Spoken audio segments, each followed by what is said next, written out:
نقول القريض بان فعلا الوداد كبيره عليه.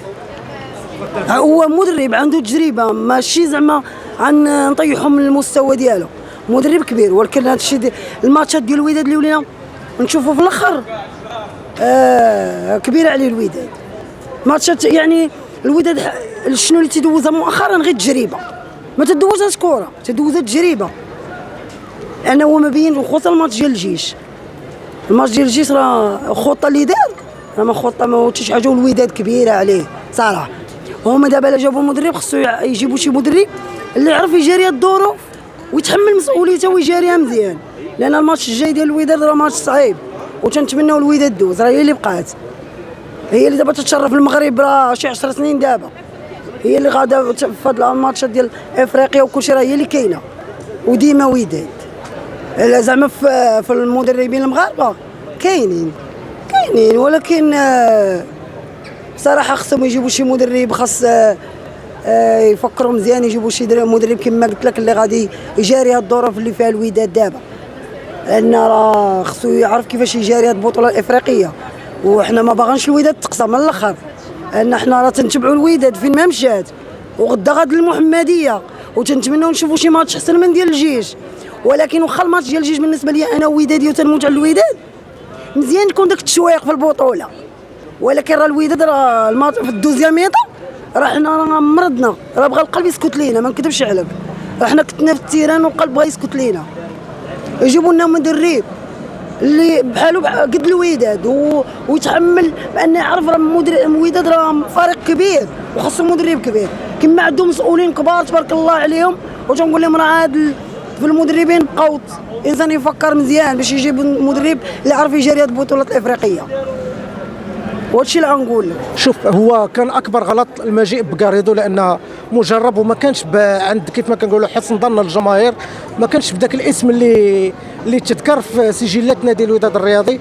اولا مرورو كان عنده اثر في تاريخ النادي، لانه مدرب محدود، خواف، ما عندوش شخصيه، ما يمكنش غادي تحصد مع القاب، وما يمكنش غادي تعطيك مع النتائج الايجابيه في ظل الظرفيه اللي ما مسموحش لينا فيها بالخطا، لان احنا مقبلين على مراحل اللي ما خصناش نخطئوا فيهم.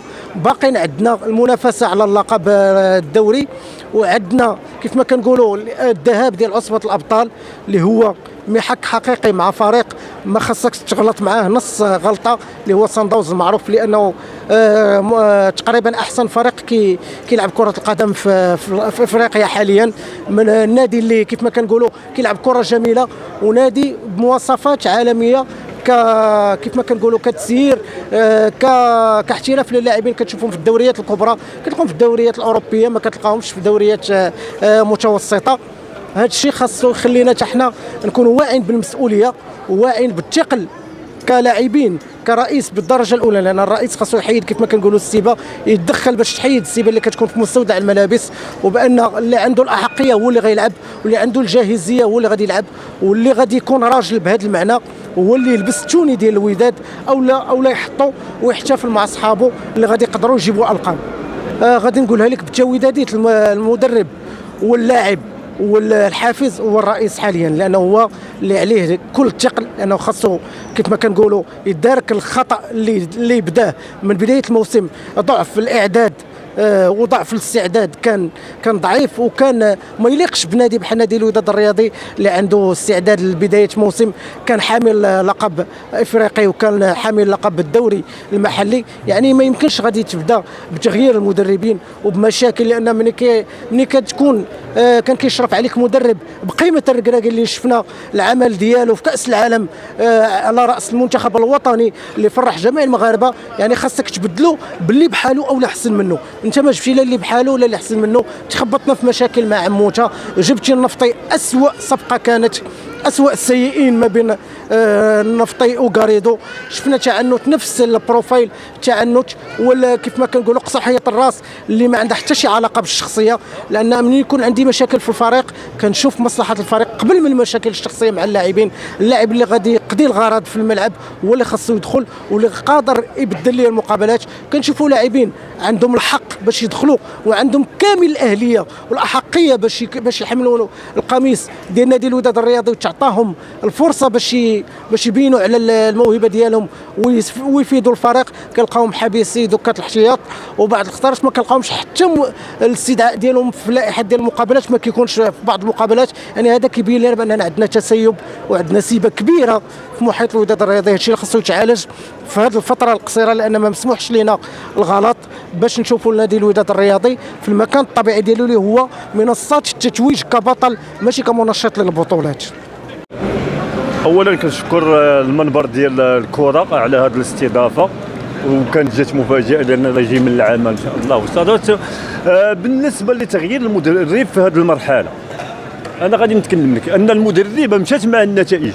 اذا كانت مشكله ديال النتائج فهي مشات نعم. كانت المشكله عند المدرب عندنا حنا غاريدو انه كيدخل بعض العناصر اللي خصهم ما يدخلهاش في الاوقات، يعني التغيير ديالو اللي ما كان.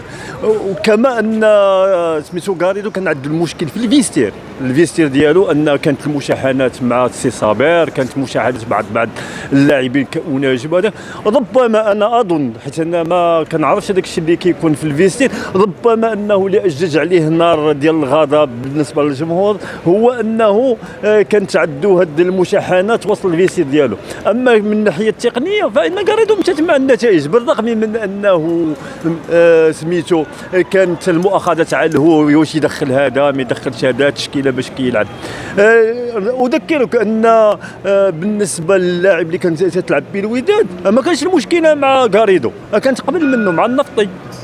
ربما المشكله اللي دارت هي ديال عموته، من عموته بدات المشكله على الوداد. يعني بدات بان المدنا انه مشى وخلى الفرقه، وكان خاصو انه هذاك من تماك بدات المشكله ديال الوداد. وبعض اللاعبين بعض اللعابه انهم ما بقاش عندهم هذاك الثقل اللي كان عندهم العام اللي فات. وفان دير بريك بالنسبه لنا حنا كنعرفوه كان مع الجيش ياك، وكان مزيان مع الجيش انه ما كان مع مزيان، ولكن الطريقه باش مشى من الجيش انها تما كنا يتخاذ عليها. شكون اللي قال لنا هاد المدرب الجديد غدا ولا تغدى عاود ثاني هذاك ويهز الساكو ديالو ويمشي؟ وفي الوقت الحاضر يعني تغيير المدرب في الوقت الحالي احنا باقيين في نصف النهايه ديال العصبه، وعلى بعد نقطه واحده من المتصدر ديال البطوله برو انوي، وباقيين في كاس العالم. انا امون نافي كانوا يخليو صابر لانه ولد فرقه وعارف الدراري، وكان انه مدرب مساعد، كان هو اللي يخليه باش يتمشى بالفرقه، وان شاء الله يكون خير ان شاء الله. ونتيجه الغد يعني انا اظن انها غادي يكون ربح للوداد ان شاء الله. كاين محسن اخويا، كاين من غير غاريدو كاين محسن. راه الرئيس يجيب لنا شي مدرب زوين على قد الفرقه. راه الفرقه راه ماشي فرقه صغيره، راه خصها شي مدرب كبير، واللي جبتيه في المدربين راه يصدق، راه يكون احسن مدرب باش تكون احسن فريق. راه تيشارك في جميع كوبات، راه ماشي يلاه غنبداو ولا هادي، راه مده 7 سنين وحنا ديما في الصداره. وراه المدرب الله يهديه حتى هو كان احسن واحد، راه صدق ما مدرب ما والو. خواف، والسيد خواف ورجع اللور، واش حنا مع من اللاعبين. راه تلعب مع اي فرقه وما غترجعش مع اللور، حنا نقول هما يرجعوا اللور ماشي حنا اللي غنرجعوا اللور. الجيش امتى كانت لعبات؟ حنا راه ديما حنا هما البلاي فور ديالها، حنا ديما فما تجي الكازا ديما تعاود. وجا غاريدو رجعنا اللور معاهم، وديما وداد اخويا. شكون هو المدرب اللي كيبان لك عاب اللي كيبان لك انت مثلا شي بروفيل؟ راه كاينين بزاف، راه الرئيس هو اللي غيحكم في كل شيء. راه ما غنقدوش حنا وخا نقولوا اللي قلنا، راه ما نكونوش احسن من الرئيس.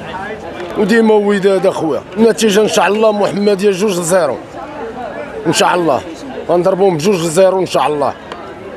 وان شاء الله البطوله وداديه ديما وداد. يقول ديما وداد. اولا بسم الله الرحمن الرحيم.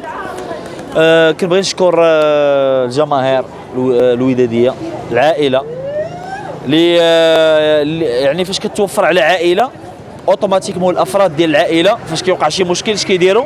كيتجمعوا كاملين باش يصلحوا ذاك المشكل. هادشي اللي شفنا في فريق الوداد، فاش المدرب ولا كيتخلع من سيمبا ولا كيتخلع من انديه اللي عاديه الوغ هو بطل افريقيا، فهنا الكلمه، فهنا جاء الوقت باش يتبدل. دونك سي اون ديسيزيون كوريكت صراحه. هو باش يجيب مدرب اخر محله. دونك الناصري كان في الموعد فاش دارت القضيه دي، ولكن بغينا مدرب اللي مزيان، بغينا مدرب اللي غيحمر وجه الوداد. الوداد خصها تلعب دقه، الوداد خصها تلعب تيكي تاكا، الوداد خصها ما تبقاش تخاف، الفرق اللي خصهم يخافوا منه مع النفطي ومع كاريدو ولات الوداد هي اللي كتخاف من الفرق كترجع لله. لا الوداد ما كترجعش لله. الماتش الوحيد اللي داروا كاريدو مزيان هو ديال بيترو في الكونغو، سلام من غيره ما دارش شي ماتش كبير. المدرب اللي راجل مرحله كنظن باللي راه يمكن اختاروا المدرب ديال الجيل سابقا داكروز ما عرفت سميتو. دونك ذاك المدرب تا هو مدرب مزيان، مدرب السابق في فريق الجيش ماشي هذا قبل من هذا. دونك شوف كلمه غنبغي نقول، عجبني قرار عرفتي باش تجيب مدرب واحد المده وجيزه يعني ماشي تخلى عليه وتفسخ معاه العقد، خاصك تكون عندك كاريزما. فتحيه لسعيد الناصري وتحيه للجماهير الوداديه، تحيه للاعبين الوداديين. وبهذا التغيير ان شاء الله الوداد راه غدي العصبه وغادا دي ان شاء الله. شوف بغينا العصبه، انا معروف بالرجاء الوداد، بغينا الرجاء تجي جدي، هو انا اللي مهم عندي الوداد ديال العصبه. وباش الوداد ديال العصبه كنظن باللي هذا هو القرار المناسب، انهم جابوا مدرب يعني فسخوا العقد مع المدرب اللي كان، لان كاريدو شحال من ماتش لعب مع الوداد، تاهل مع طنجه حتى اشواط اضافيه مع ضربه الترجيح. ما نقولش طنجه ضعيف، غير هو كيلعب مخلوع، مدرب كيتخلع. سيمبا فريق عادي، ما يمكنش سيمبا يربح هنا غير بواحد. قرار مزيان، وتحيه لسي سعيد الناصري وديما وداد وشكرا.